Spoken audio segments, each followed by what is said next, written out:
பூதப்பாண்டி அருகே உள்ள மண்ணடி மலையடிவார குடியிருப்பு பகுதியில் செவ்வாய்க்கிழமை மாலை ஒரு ஆட்டை மலைப்பாம்பு ஒன்று சுற்றி வளைத்து கொண்டு விழுங்குவதாக அப்பகுதியினர் அழகியபாண்டிபுரம் வனத்துறையினருக்கு தகவல் கொடுத்தனர். அதைத் தொடர்ந்து வனச்சரகர் சுப்பிரமணியம், வனவர் ராமலிங்கம் மற்றும் ஊழியர்கள் சம்பவ இடத்திற்கு விரைந்து சென்று பார்த்தனர். அப்போது அந்த மலைப்பாம்பு சுமார் 15 கிலோ எடையுள்ள ஆட்டை விழுங்கியபடி கிடந்ததை கண்டனர். அந்த ஆட்டின் கொம்பு பாம்பின் வயிற்றில் சிக்கி உள்ளே செல்லாததால் பாம்பு திணறியபடி நகர முடியாமல் கிடந்தது.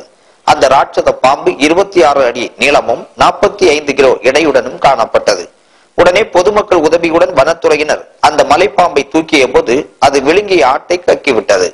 இதன் பின்னர் அந்த மலைப்பாம்பை வனத்துறையினர் மீட்டு மாராமலையில் அடர்ந்த காட்டுப்பகுதியில் விட்டனர்.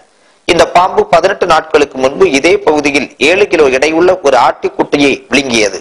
அப்பொழுது மக்கள் கூச்சலிட்ட போது அந்த பாம்பு அருகில் உள்ள பழையாற்றில் குதித்து தப்பிவிட்டது. தற்போது அந்த பாம்பு பெரிய ஆட்டை விழுங்க முயன்ற போது அது நகர முடியாமல் சிக்கி மாட்டிக்கொண்டது குறிப்பிடத்தக்கது. கொஞ்சம்